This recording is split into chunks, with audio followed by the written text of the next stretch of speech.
Once upon a time in the small town of Newtonville, there stood a quaint little toy store called Andy's Wonderland. The shop was owned by an elderly man named Mr. Jameson, who had a peculiar collection of antique toys displayed in a glass cabinet at the back of the store. These toys were unlike any others.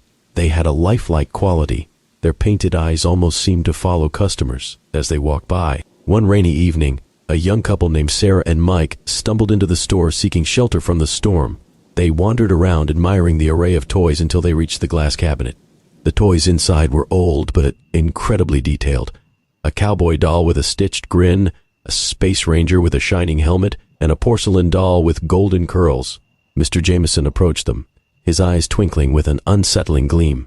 "Ah, I see you found my special collection," he said. "These toys have a rich history. They've been passed down through generations, and some say they have a life of their own." Sarah laughed nervously, brushing off the comment as a quirky sales pitch. But Mike, intrigued by the craftsmanship, couldn't take his eyes off the cowboy doll. "How much for this one?" he asked. Mr. Jameson's smile faded slightly. "That one isn't for sale. None of these are. They're special." The couple left the store, but Mike couldn't shake the feeling of being watched. That night, as they settled into bed, a thunderstorm raged outside. Lightning flashed, illuminating their bedroom and casting eerie shadows on the walls. Mike lay awake, haunted by the cowboy doll's stitched grin. Suddenly, there was a loud thump downstairs. Mike's heart raced as he crept down to investigate. In the dim glow of the streetlights, he saw the front door slightly ajar, rain pouring in. He quickly shut it, but then he noticed muddy footprints leading into the living room. Following the trail, he found the source of the noise. Their bookshelf had toppled over. As he picked up the scattered books, he froze. Sitting on the couch was the cowboy doll from the store, its eyes glinting in the dark. Mike's breath caught in his throat. How did you get here?" he whispered, but the doll remained motionless. He cautiously picked it up and returned to bed, telling himself it was a bizarre coincidence. The next morning, Sarah woke up to find the cowboy doll sitting on her nightstand. "Mike, what's this doing here?" she asked, her voice trembling.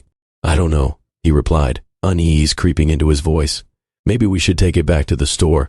But when they arrived at Andy's Wonderland, the store was closed, a sign on the door reading, "Out of business."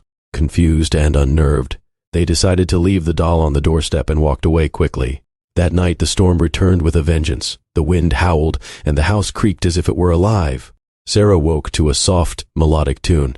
She turned to see the porcelain doll from the store sitting on her dresser, a sinister smile on its face. Terrified, she woke Mike. "They're back," she whispered, her voice shaking. As they frantically gathered the dolls, a cold, sinister laugh echoed through the house. The toys began to move, their eyes glowing with an otherworldly light. The cowboy doll spoke in a chilling, raspy voice. "You shouldn't have left us behind." Panicking, Mike and Sarah tried to escape, but the doors and windows were locked tight, as if sealed by an invisible force. The toys advanced, their expressions twisted into malevolent grins. The porcelain doll's laughter grew louder, filling their ears with dread. In a final desperate attempt, Mike grabbed a fireplace poker and swung it at the cowboy doll. But instead of breaking, the doll's body shimmered, and it transformed into a grotesque, life-sized figure. The space ranger and the porcelain doll followed suit, growing larger and more menacing. "We're not just toys," the cowboy sneered. "We are the spirits of those who disrespected us. Now you will join us." The house was filled with screams that night, drowned out by the raging storm. When the sun rose, it shone on an eerily quiet home. The couple was never seen again, and the house remained abandoned, a chilling reminder of the horrors within. Years later, children would dare each other to peek through the windows, claiming they saw toys moving inside.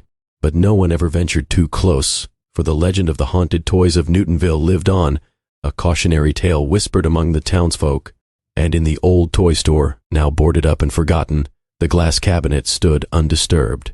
Inside, the cowboy, the space ranger, and the porcelain doll waited patiently, their eyes ever watchful, for the next unsuspecting souls to claim.